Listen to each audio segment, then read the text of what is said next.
एक ऐसा final match जिसमें क्रिकेट के भगवान को गेंदबाजी के दौरान गहरी चोट लगी, तो वहीं दूसरी तरफ दादा ने लिया उस अपमान का बदला और दे डाली खुलेआम अंपायर तक को धमकी। उनके डर से खिलाड़ी थर-थर कांपकर मैदान छोड़ने को तैयार हो गया। तो वहीं कुदरत के करिश्मे से मैच का परिणाम आ सका। साल 2002 इंडिया और श्रीलंका के बीच आईसीसी चैंपियन ट्रॉफी का फाइनल मुकाबला खेला जाना था। श्रीलंकाई कप्तान जयसूर्या ने टॉस जीतकर पहले बल्लेबाजी करने का फैसला किया, लेकिन जहीर खान ने पहले ओवर की पहली गेंद पर जयसूर्या को बोल्ड कर उस फैसले को गलत साबित कर दिया। जयसूर्या बिना कोई रन बनाए पवेलियन चल दिए।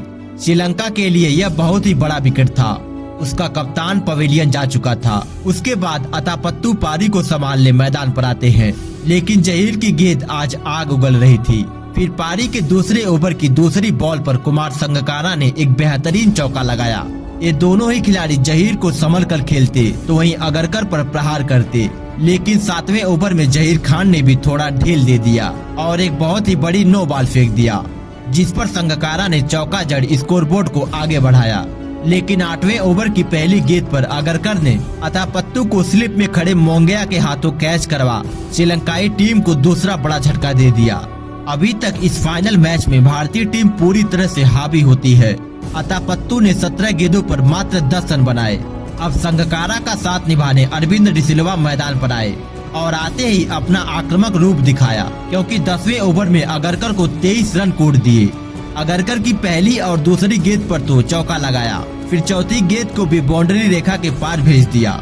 इस ओवर की 4 गेंदों पर 3 चौके आ चुके थे, लेकिन डिसिल्वा यहाँ भी रुकने वाले नहीं थे और 5वीं गेंद पर भी अगरकर को चौका जड़ दिया। अब इस ओवर की लास्ट बॉल बाकी थी, उस पर भी डिसिल्वा ने एक जोरदार चौका लगाकर इस ओवर में 5 चौके लगा दिए। श्रीलंका टीम का स्कोर 10 ओवर की समाप्ति पर 51 रनों पर 2 विकेट होता है। उसके अगले ही ओवर में डिसिल्वा ने हरभजन को भी एक शानदार चौका लगा दिया। अब लगातार बाउंड्री जा रही थी, रनों की गति बहुत ही तेजी से आगे बढ़ रही थी।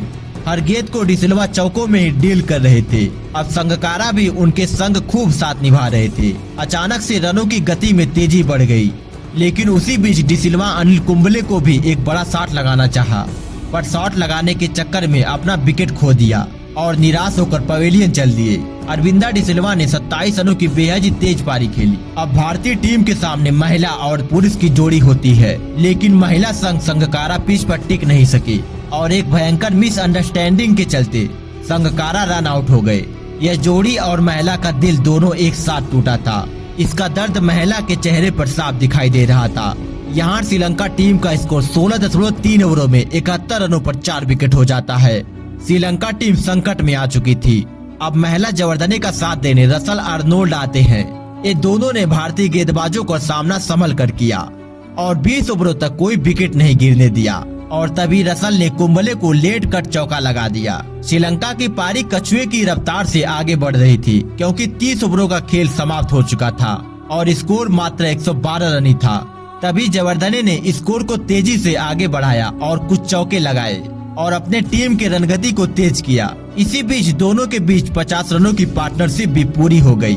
अब यहाँ से श्रीलंकाई टीम को मैच में बने रहने के लिए कुछ बड़े शॉट्स की जरूरत होती है। ये दोनों खिलाड़ी टीम को संकट से निकाल चुके थे। अब जरूरत थी बड़े बड़े शॉट खेलने की और उसी बीच इसी शॉट के साथ महिला ने अपना 50 पूरा कर लिया। श्रीलंका की तरफ से यह पहला अर्धशतक था। अब इस पारी का 40 ओवरों का खेल खत्म हो चुका था। श्रीलंकाई टीम का स्कोर 152 रनों पर 4 विकेट ही होता है और यहीं से शुरू होता है मैच का विवादित पल, जो इतिहास के पन्नों में हमेशा हमेशा के लिए अमर हो गया, जो दादा के दामन के साथ हमेशा के लिए जुड़ गया। रसल ने एक शॉट खेला और उसी दौरान रसल पिच पर दौड़ते हुए दिखाई दिए। तभी राहुल द्रविड़ ने रसल को पिच पर दौड़ने से मना किया। उसके बाद रसल ने कुछ जवाब ही दिया कि तुरंत ही सौरव गांगुली भी वहां पहुंच गए और रसल को बाहर मिलने की धमकी तक दे डाली। झगड़ा रुकने का नाम नहीं ले रहा था, झगड़ा बढ़ता जा रहा था। अंपायर बीच बचाव के लिए आए, जिस पर दादा ने उनको भी अपनी उंगली दिखाने लगे। यह विवाद तो थमने का नाम ही नहीं ले रहा था। रसल तो मैदान छोड़ने के लिए भी तैयार हो गए थे, क्योंकि दादा की दादागिरी के सामने वो भी हार मान चुके थे। और जैसे तैसे इस झगड़े का अंत हुआ और एक बार फिर से मैच शुरू हुआ। इसी कारण यह पल दादा की दादागिरी के लिए आज भी लोग याद करते हैं। अब उसके बाद सचिन तेंदुलकर गेंदबाजी एंड पर आते हैं गेंदबाजी करने के लिए। और उनकी गेंद पर एक शॉट खेला गया जिसके कैच पकड़ने के चक्कर में सचिन तेंदुलकर जमीन पर गिर पड़े और उसी दौरान सचिन के पेट में बहुत ही गहरी चोट लगी, जिसके चलते सचिन खड़े नहीं हो पा रहे थे। उनके पेट का दर्द अथाह था, लेकिन फिर भी सचिन ने मैदान छोड़ना मुनासिब नहीं समझा और मैदान में अड़े रहे। अब इस चोट के बाद तो मानो भारतीय खेमे में एक भूचाल सा आ गया हो।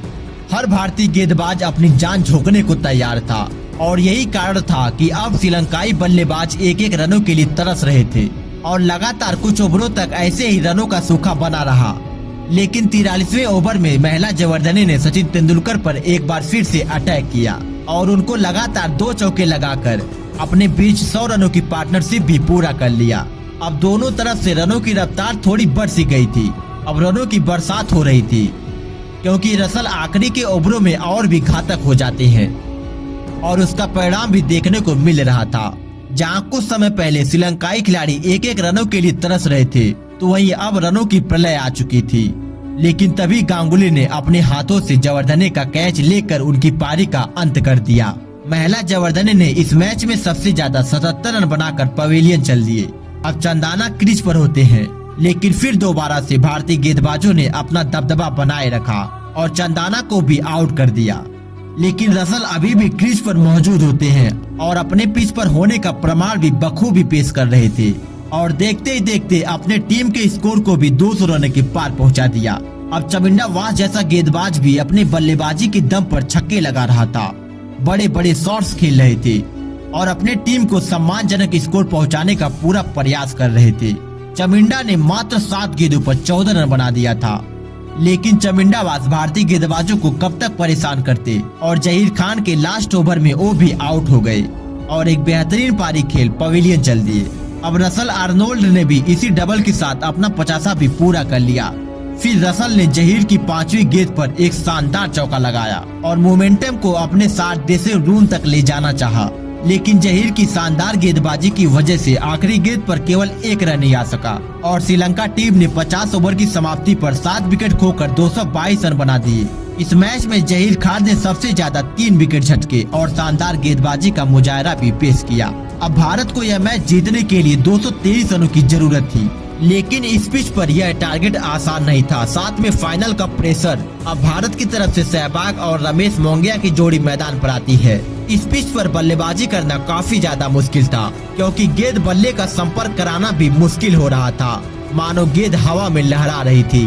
एक तरफ गेंदबाज गेंद फेंक रहा था तो वहीं दूसरी तरफ विकेट कीपर गेंद पकड़ रहा था, मानो बल्लेबाज से कोई नाता ही ना हो। लेकिन दूसरे ओवर की दूसरी गेंद पर सहवाग ने इस पारी का पहला चौका जड़ दिया। लेकिन आज इस पिच पर हर खिलाड़ी संघर्ष करता दिखाई दे रहा था, चाहे सहवाग हो चाहे मोंगिया, दोनों बल्लेबाज श्रीलंकाई गेंदबाजों के आगे परेशान दिखाई दे रहे थे क्योंकि गेंद और बल्ले का संपर्क ही नहीं हो पा रहा था और लगातार भारतीय टीम पर दबाव बढ़ता जा रहा था। और इसी के साथ तीसरे ओवर में दिनेश मोंगिया अपना विकेट गंवाकर पवेलियन चले जाते हैं।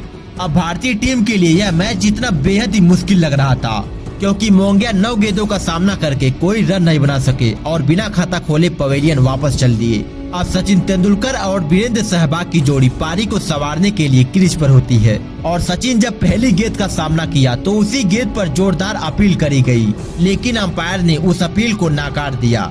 लेकिन जब रिप्ले देखा गया तो यह साफ दिखाई दे रहा था कि सचिन तेंदुलकर यहाँ पर आउट थे। चमिंडावास आज कहर ढा रहे थे, लेकिन अगली गेंद पर सचिन ने चमिंडावास को चौका लगा थोड़ा प्रेशर कम करना चाहा, लेकिन आज प्रेशर कम होने का नाम नहीं ले रहा था, लगातार बढ़ता जा रहा था। क्योंकि आज यदि भारतीय गेंदबाज गेंद नहीं आग का गोला फेंक रहे थे तो श्रीलंकाई गेंदबाज भी आज गेंद नहीं बारूद फेंक रहे थे और इसी कारण आज इस पिच पर टिक पाना हर बल्लेबाज के लिए मुश्किल होने वाला था और यह लगातार देखने को भी मिल रहा था क्योंकि भारतीय टीम का स्कोर 5 ओवर की समाप्ति पर मात्र 17 रन ही था, मानो रनों ने तो भारतीय टीम से नाता ही तोड़ लिया हो और यदि 1-2 शॉट लग रहे थे तो जैसे तैसे लग रहे थे। अब धीरे धीरे पारी आगे बढ़ी और भारतीय टीम का स्कोर 7 ओवरों में मात्र 27 रन ही था। अभी तक इस मैच का माहौल पूरी तरह से श्रीलंका के खेमे में था। हर एक गेंद पर मानो हर भारतीय फैंस की सांसें थम सी जा रही हो क्योंकि सभी भारतीय फैंस को हर गेंद पर ऐसा लग रहा था कि अभी विकेट जाने वाला है और श्रीलंकाई फैंस जश्न मनाने को बेताब हो रहे थे। लेकिन तभी कुदरत का कहर देखने को मिला और बीच मैदान में बारिश शुरू हो गई और बारिश इतना ज्यादा हुई कि दोबारा से मैच शुरू ही नहीं हो सका। और यदि इस मैच पर डकवर्थ लुईस नियम लगता तो उसके लिए भारतीय टीम को कम से कम 25 ओवरों तक खेलना जरूरी था, लेकिन भारतीय टीम अभी 25 ओवर नहीं खेल सकी थी। इसका मतलब तो साफ हो गया था कि यदि यह मैच शुरू नहीं हो पाता है तो इस ट्रॉफी को शेयर किया जाएगा। और श्रीलंकाई कप्तान जयसूर्या के चेहरे पर इस बात की निराशा साफ साफ दिखाई दे रही थी, क्योंकि जयसूर्या को पता था कि यह मैच पूरी तरह से हमारे कब्जे में है। लेकिन भारत के लिए अच्छी खबर यह थी कि सचिन सहवाग की जोड़ी अभी क्रीज पर ही होती है, जो आज से पहले सचिन सहवाग ने ऐसा सैकड़ों बार करके दिखाया था, लेकिन आज करना शायद मुश्किल लग रहा था। और बारिश रुकने का नाम नहीं लिया और मैच को पूरी तरह से रोक दिया गया और ट्रॉफी को दोनों देशों के बीच शेयर कर दिया गया। और यदि आपको भी ऐसा लगता है कि क्रिकेट के भगवान सचिन तेंदुलकर ही हैं और वही आगे भी रहेंगे, तो वीडियो को लाइक शेयर जरूर कीजिएगा और आगे भी ऐसी दमदार और दर्दनाक कहानियां देखने के लिए चैनल को सब्सक्राइब जरूर कीजिएगा।